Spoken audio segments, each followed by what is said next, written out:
जागने के बाद हमारे इष्ट भगवान की प्रतिमा की चिंता होती है महाराज जी, उनका ध्यान कौन रखेगा महाराज जी? हाँ, ये तो होती है, प्यार के कारण होती है, पर ये तो होगा, ये तो होगा। सब बड़े बड़े महापुरुषों का, जैसे आचार्यों का, हरिदास जी के ठाकुर बिहारी जी तो सेवा हो रही ना, हरिवंश महाप्रभु के ठाकुर जी राधा वल्लभ लाल तो सेवा हो रही, गोपाल भट्ट जी के राधा रमण जी तो सेवा हो रही। अब अपने ठाकुर हैं तो बस यही है, जब तक जीवित हैं तब तक सेवा। अब इसके बाद उनकी क्या लीला होगी वो खुद जाने, समर्थ है, वो अपना कर लें जो व्यवस्था उनकी करनी हो। पर प्रेमी जनों को तो चिंता होती है। ऐसे हमें भी हुई थी जब हमारा शरीर अत्यंत अस्वस्थ, अब भी अस्वस्थ ही रहता है, तो हमें चिंता हुई कि हमारी श्री जी की सेवा कौन। तो श्री जी ने हजारों हाथ प्रकट कर दिए, हजारों लोग सेवा में सब। तो अगर अपनी प्रियता इष्ट के प्रति है तो वो व्यवस्था कर लेंगे, वो व्यवस्था जीते जी हमारे सामने सेवा होने लगी। हमें चिंता थी कि अब हम सेवा नहीं कर पा रहे, कैसे सेवा होगी श्री जी की सेवा। और बहुत अच्छे से सब सेवा हो रही, श्री जी के ऐसे प्रताप उदय हुए, वो अपनी सेवा करा रहे हैं। तो ऐसे ही अपने इष्ट से प्रार्थना करें कि आप अपनी देख लेना, अपनी व्यवस्था कर लेना, तो किसी न किसी को प्रेरित करके वो उनके पास चले जाएंगे।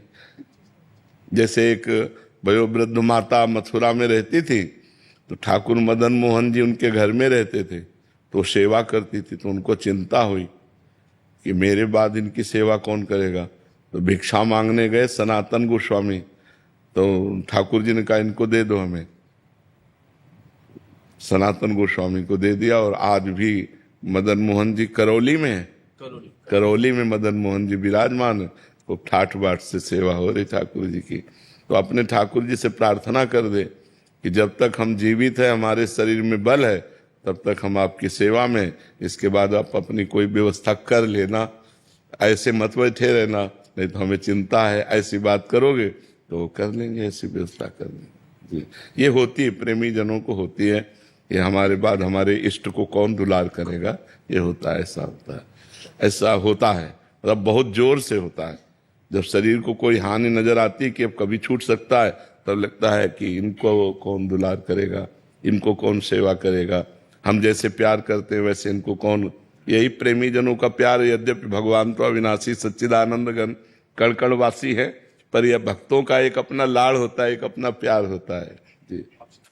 रमन कुमार जी, राधा वल्लभ श्री हरिवंश। राधा वल्लभ श्री हरिवंश महाराज जी। महाराज जी, मैं रोज सुबह से रात तक दुकान पर होता हूँ, ज्यादा तीर्थ गंगा स्नान इत्यादि ज्यादा नहीं कर पाता। दूसरों को लेकर ख्याल आता है कि काश हम भी ये सब कर पाते।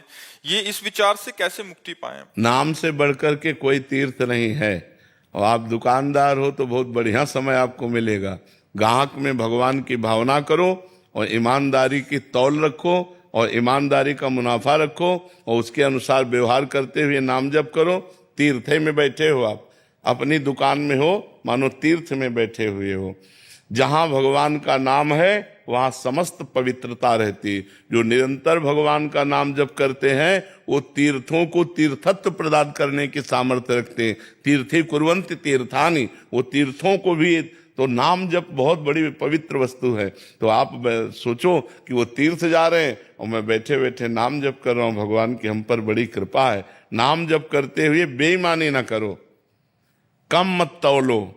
जो भी व्यापार कर रहे हो बिल्कुल शुद्ध व्यापार करो कि भाई 100 का लाए 100 का देते हैं, इसमें कोई बेईमानी नहीं है, क्योंकि हम व्यापारी हैं, हमारे परिवार है, उसी से चलता है परिवार। तो ऐसे नाम जप करते हुए, हाँ, अब उसमें मीटर में कमी मत करो, लीटर में कमी मत करो, तौल में कमी मत करो, बस ये बात सही रखो। और मुनाफा तो सबको ही लेता है, व्यापार तो मुनाफे के लिए ही होता है। और खूब नाम जप करो। तीर्थ, जितने भी तीर्थ है वो सब तीर्थपाद भगवान के हैं, और जब आप नाम जप करोगे तीर्थपाद भगवान का, तो आप परम पवित्र हो जाओगे। देखो, अपवित्र पवित्रो वा सर्वावस्थांगतो पीवा यह स्मरेत पुंडरीकाक्षम सवायाभ्यंतरा शुचि। वो वाह्य और अभ्यंतर दोनों से पवित्र हो जाता है जो कमल नयन भगवान श्री हरि का स्मरण करता है। तो अब आपको कौन से तीर्थ जाने की जरूरत? कमल नयन भगवान श्री हरि का हरिशरणम हरिशरणम हरिशरणम, परम पवित्र हो आप। किसका प्रश्न था, समझ गया? हाँ जी। सुलेखा जी, सागर से। राधे राधे महाराज जी। महाराज जी, जीवन मुक्त अवस्था के लिए क्या करना पड़ेगा मुझे? बहुत कठिन साधना करनी पड़ेगी। जीवन मुक्त होना कोई साधारण किसका प्रश्न है? हाँ, सबसे पहली साधना है गुरु शरण, दूसरी साधना लोक परलोक के भोगों से वैराग्य, तीसरी साधना बहुत प्रवीण विवेक, चौथी साधना इंद्रियों को वश में करना सम, फिर मन को वश में करना दम, और फिर तितिक्षा हर कष्ट को सहने की सामर्थ्य, और फिर श्रद्धा शास्त्र और गुरु में अपार श्रद्धा, और फिर समाधान चित्त का निरंतर लक्ष्य पे स्थित रहना भगवत प्राप्ति के लिए लक्ष्य में, और मुमुक्षता मैं मुक्त हो जाऊं ये प्रबल इच्छा, और गुरु की शरण में तो फिर जाकर के कहीं जीवन मुक्त अवस्था आती। बहुत कठिन बात है, बहुत कठिन बात है, पर है कठिन, असंभव नहीं है, असंभव नहीं पर है कठिन। अब ऐसे नहीं कि हलवा पूड़ी खाते हुए जीवन मुक्त हो जाए, हलवा पूड़ी खाते हुए तो जीवन मुक्त नहीं होगा, उसको तो साधना में लगना पड़ेगा, कठिन साधना करनी पड़ेगी, तब देह राग नष्ट होगा। ऐसे थोड़ी जन्म जन्मांतर से हम देह भाव में विचरण कर रहे हैं, तो देह भाव बिना नष्ट हुए जीवन मुक्त तो नहीं हो सकता। लोक परलोक की गति तो बन सकती है, दान पुण्य नाम आदि, लेकिन जीवन मुक्त होने के लिए, जीते जी जीवन मुक्त होने के लिए ब्रह्मबोध आवश्यक है। बिना तत्व ज्ञान हुए ब्रह्मबोध हुए वो जीवन मुक्त नहीं कहला सकता। और सब मार्ग हैं, लेकिन जीवन मुक्त के लिए ब्रह्मबोध आवश्यक है। जब तक स्वरूप बोध नहीं होगा तब तक वो जीवन मुक्त नहीं कहला जा सकता। वो भक्त कहला सकता है, वो योगी कहला सकता है, वो और भी साधन है, लेकिन जीवन मुक्त होने के लिए तत्व ज्ञान की आवश्यकता है। बिना ब्रह्मबोध हुए जीवन मुक्त नहीं हो सकता। जी, हरि कृष्ण जी दिल्ली से। राधे राधे। महाराज जी, ज्यादा सुखी होना किसे कहते हैं? जो भगवान में प्रफुल्लित है। गदगद सुर नैना सजल दंपति रस रहे भीन, हर समय भगवान की रूप माधुरी लीला माधुरी में सुखी, वो ज्यादा सुखी। धनी थोड़ी सुखी है। कबीरा सब जग निर्धना, धनवंता नहीं कोई, धनवंता सोई जानिए जाके राम नाम धन हो। जो भगवान के नाम में निरंतर डूबा हुआ है, भगवान के ध्यान में डूबा हुआ है, वही सुखी। ब्रह्मभूता प्रसन्नात्मा न शोचते न कांक्षते समाः सर्वेषु भूतेषु मद भक्तिम लभते पराम। ये परम सुख की पहचान है। न कोई शोक है, न कोई चिंता है, और ब्रह्मभूत हो चुका है, अर्थात ब्रह्म अनुभूत हो चुका है। उसको जो परमानंद का अनुभव होता है वो किसी को, ब्रह्मा को भी नहीं। परमेष्ठी पद में भी सुख नहीं है। जो परमात्मा के ज्ञान में सुख है, परमात्मा बोध में सुख है, वो ब्रह्मा को भी नहीं। क्योंकि जब परमात्मा आनंद प्राप्त हुआ तो कहते हैं न पारमेष्ठ्यम न महेंद्रधिष्ण्यम न सार्वभौमम न रसाधिपत्यम न योग सिद्धिर अपनर्भवम वा। बोले मुझे ना तो पर ब्रह्मा का पद चाहिए, ना सम्राट पद चाहिए, न देवराज इंद्र का पद, न योग की सिद्धियां, न। क्यों? अब जो सुख मिला भगवान में, भगवान की सेवा में, भगवान के नाम जप में, या तत्व ज्ञान में, तत्व बोध में, वो सुख कहीं त्रिभुवन में माया जनित रचना में थोड़ी है। तो सुखी कौन? जो हरि का दास या तत्व बोध संपन्न महात्मा।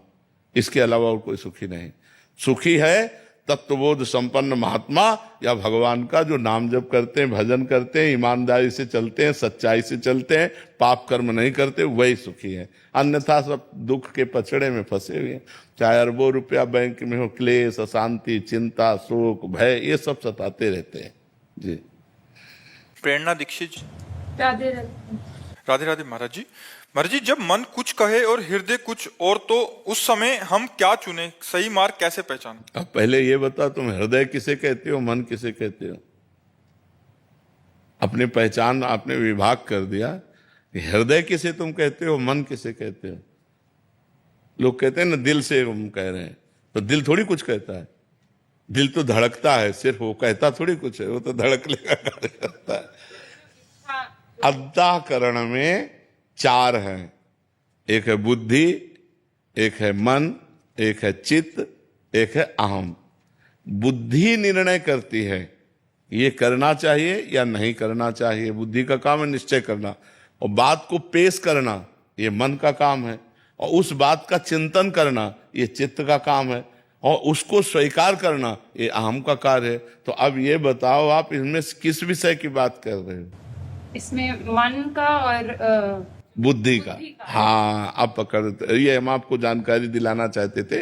तो मन की बात नहीं माननी, बुद्धि की बात माननी, क्योंकि बुद्धि न्यायाधीश है और मन पेशकार है। वो तो गलत भी पेशगी देता रहेगा, हम बुद्धि के द्वारा ये निर्णय करें ये गलत है या सही। अगर हमारा निर्णय सही नहीं हो पा रहा है तो हम थोड़ी देर भगवान का चिंतन करें और उनसे पूछें कि ये गलत है या सही, तो आपके हृदय में आ जाएगा ये गलत है मत करो। सबके हृदय में आता है ये गलत है मत करो, ये सही है कर लो। लेकिन मन कहता है गलत नहीं है यार, वो अपनी पेशकार है ना, वो ऐसी पेशकी करता है कि बुद्धि को भी मनवा लेता है। पेशकार इतना जोड़ का है कि न्यायाधीश की न्यायाधीशी रखी रहती है, वो अपने अधीन कर लेता है। मन ने बुद्धि को अधीन कर लिया और इंद्रिय ने मन को अधीन कर लिया और विषयों ने इंद्रियों को अधीन कर लिया। हमारी दुर्दशा हो रही है हमारी जो दुर्दशा का कारण है वो उल्टा हो गया है। अगर बुद्धि भगवान के चिंतन से विवेकवती हो गई है और मन रूपी लगाम को सही घसीटे तो इंद्रिय रूपी घोड़े सही मार्ग पे चलते रहेंगे। अब उल्टा हो गया है, घोड़े स्वतंत्र हो गए, लगाम ढीली हो गई और सारथी नशे में है। जो ड्राइवर है वो नशे में, तो गाड़ी ठोकेगी तो है ही है, कहीं न कहीं जाके ठोकेगी, कहीं न कहीं तो अपराध बनेगा, गलती तो होगी ही। राकेश गुप्ता जी। राधा वल्लभ श्री हरिवंश। श्री हरिवंश महाराज जी। महाराज जी, नाम जप में मन नहीं लग रहा महाराज जी, माया घसीट रही है, माया के पहलवानों से पूरी तरह परास्त हो चुका हूँ महाराज जी। ऐसा रहा तो मैं डिप्रेशन में चले जाऊंगा, ऐसा लग रहा है। भंवर नहीं नहीं नहीं नहीं, क्यों डिप्रेशन में क्यों चले जाओगे? जब युद्ध क्षेत्र में उतरे तो परास्त होना या विजयी होना खास बात नहीं, खास बात है डटे रहना, पीठ दिखा के भागना नहीं है। जब हम भगवान के मार्ग में चले हैं तो हमें डटे रहना है। और देखो, मन लगे या ना लगे, अगर हमको विष खवा दिया जाए तो मार ही देगा।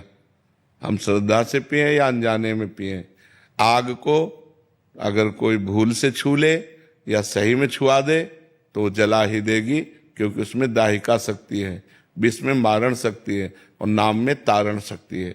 जैसे हम राम राम राधा राधा हरि हरि रट रहे हैं, हमारा मन नहीं लग रहा है तो भी हमारा कल्याण होगा, पक्का कल्याण होगा, इस बात पर विश्वास कीजिए। भगवान को जब ये बोलते हुए अर्जुन जी ने सुना कि जिसको अपने मन को वश में करने की प्रक्रिया नहीं आई, इंद्रियों को वश में नहीं किया, तो उसको योग प्राप्त होना, भगवत प्राप्ति होना कठिन है। जिसका मन वश में नहीं है, जिसकी इंद्रियां वश में नहीं है, उसे भगवत प्राप्ति नहीं हो सकती। तो अर्जुन जी को बड़ा संशय हुआ। अर्जुन जी ने प्रश्न किया कि भगवान, जो आपका नाम जप करता है, इंद्रियों को वश में नहीं कर पाया है, मन को वश में नहीं कर पाया है, फिर उसकी गति क्या होगी? जो इंद्रियों को वश में किए हैं, मन को वश में किए हैं, आपका भजन कर रहे हैं, वो भगवत प्राप्त हो जाएंगे, उनका तो काम बन गया। लेकिन जो नाम जप कर रहा है, कथा कीर्तन कर रहा है, लेकिन उसका मन वश में नहीं है, इंद्रियां वश में नहीं है, जो मन आया सो अपनी मनमानी करवा लेते हैं, तो उसकी गति क्या होगी? तो बहुत सुनने लायक बात है, वो नरक नहीं जाएगा। भगवान के भक्त का पतन नहीं होता, नामे भक्ता प्रणश्यति, भगवान के भक्त का नाश नहीं होता। पहली बात तो नरक नहीं जाएगा, दूसरी बात स्वर्ग नहीं जाएगा, क्योंकि स्वर्ग की उसने कामना नहीं की, मोक्ष होगा नहीं क्योंकि इतना साधन नहीं हुआ। तो उसका कुलवान श्रीवान ऐसे घर में जन्म होगा जहां भक्ति का माहौल होगा, खूब ऐश्वर्य होगा, और बचपन से ही उसे भक्ति का ऐसा अनुकूल वातावरण मिलेगा कि इस जन्म में ऐसा भजन करेगा, इंद्रियों और मन को उसमें करे और भगवान को प्राप्त हो जाएगा। एक जन्म और होगा तो घाटे का तो सौदा है नहीं, डिप्रेशन में क्यों जाओगे? राधा राधा बोल रहे, ये विनाशी थोड़ी है, ये अविनाशी है। ये किसी भी काल में भगवान के भजन का नाश नहीं होता। जो हम भगवान का भजन करते हैं किसी भी काल में नाश नहीं होता। और जितना भजन करते हैं, मान लो हमारा 100 नाम जप हो गया है, तो अब 99 नहीं उतरेंगे, 101 से चलेंगे। किसी भी जन्म में भजन करना। देखो भरत जी महाराज राज परिवार घर सब छोड़ करके गंडकी नदी के किनारे भगवान की प्राप्ति के लिए साधना कर रहे हैं। एक दिन वो अर्घ दे रहे थे भगवान सूर्य को, इतने में एक सिंह ने दहाड़ मारी और हिरनी ने छलांग लगाई। वो गर्भवती थी, उसका बच्चा जल में गिर गया। अब कोई भी दयावान पुरुष कैसे देख सकता है कि वो बच्चा नवजात पानी में बह जाए। दौड़ के उठा लिया, उठा के अपने आश्रम में लाए, उसका पालन पोषण करने लगे। हरी हरी दूब तोड़ के लाना, पवाना, दुलार करना। अब उसमें ममता हो गई, अब उसको छोड़ ही नहीं पाए। तो अंतिम समय हिरण का चिंतन बन गया। तो अगला जन्म उनका हिरण का हुआ, लेकिन भजन नहीं छूटा। आप भागवत में पढ़ के देख लीजिए, उस हिरण शरीर को गंडकी नदी में खड़ा करते और सूखे पत्ते खा करके वही मंत्र जपते जो राजर्षि भरत के रूप में भजन किया, और अगला जन्म ब्रह्मबोध संपन्न महापुरुष जड़ भरत के रूप में हुआ। भजन का कभी नाश नहीं होता। इसलिए डिप्रेशन वाली तो सिर्फ बात ही नहीं, ऐसा तो व्यर्थ तो हो ही नहीं सकता। केवल जबान से नाम जपने मात्र से जीव का परम कल्याण हो जाएगा। राम नाम मणिदीप धर, जीह देहरी द्वार, तुलसी भीतर बाहिरो, जो चाह सुजियार। मन लगे न लगे, राधा राधा कह रहे हैं, राम राम कह रहे हैं, कृष्ण कृष्ण कह रहे हैं, शिव शिव कह रहे हैं, परम आनंद मिलेगा। आप इसकी चिंता न करें। हाँ, जहां तक आपका बस है वहां तक आप गलत आचरणों से अपने को बचाइए। जब नहीं बचा पा रहे हैं तो भगवान के सामने ऐसे हो जाइए कि हे नाथ, देख लो मेरी सामर्थ्य नहीं, आप ही कृपा करके मुझे बचाओ, और ना बचाओ तो आप ही तारो। मैं जैसा नीच पापी पतित हूं, अब आपका हूं, आप देख लेना। ठीक है? हाँ, डिप्रेशन वाला शब्द ही उच्चारण मत करो, बिल्कुल नहीं। ये आनंद का मार्ग है, डिप्रेशन का मार्ग थोड़ी। इसमें तो डिप्रेशन खत्म हो जाता है। नाम जप के समय भी विषय विकार हावी होते हैं। कोई बात नहीं, तुम चिंता मत करो। वो कूड़ा करकट है, अंदर से निकल रहा है, अंदर आ नहीं रहा। जब नाम जप करते हैं और गंदी गंदी बातें मन में आती हैं, तो मन में आती नहीं है, वो मन से जाती हैं, क्योंकि नाम जब चल रहा है वो मन को निर्मल कर रहा है। और उस समय ऐसी भावना करो कि हमारे मन से गंदगी निकल रही है, आ नहीं रही, क्योंकि भगवान के नाम का पहरा है। नाम पाहरू दिवस निशी, तो पहरेदार बहुत जोर का है, तो अंदर तो आ नहीं सकता। अंदर की गंदगी मार मार के बाहर निकाली जा रही, ऐसी भावना करना चाहिए। गुरुर्ब्रह्मा गुरुर्विष्णु गुरुर्देव महेश्वरा, गुरु साक्षात परब्रह्म तस्मै श्री गुरुवे नमः। यदि अपने गुरुदेव को हम परब्रह्म रूप में देख लें तो हमें और कौन से ब्रह्म की प्राप्ति करनी है। उन्हीं का चरणामृत पिएं, उन्हीं के आश्रित रहें, और जब दर्शन करें तो ब्रह्म रूप दर्शन करें तो भगवत प्राप्ति हो जाएगी। गुरु साक्षात भगवान है, भगवान और गुरु में भेद थोड़ी। और सन्यासी संत तो नारायण का स्वरूप है, साक्षात नारायण स्वरूप। बस हमारी समझ मनुष्य वाली बुद्धि है ना, कि थोड़ा अच्छे संत हैं, ब्रह्म बुद्धि नहीं हो पाती। जैसे गुरु पे ना कि अच्छे साधक हैं, अच्छे संत हैं, पर ये बुद्धि नहीं हो पाती कि ये मेरे परब्रह्म परमात्मा है। अगर गुरु में परब्रह्म परमात्मा भाव जिस साधक का हो गया, मुक्त हो गया। उसके लिए कोई साधन नहीं।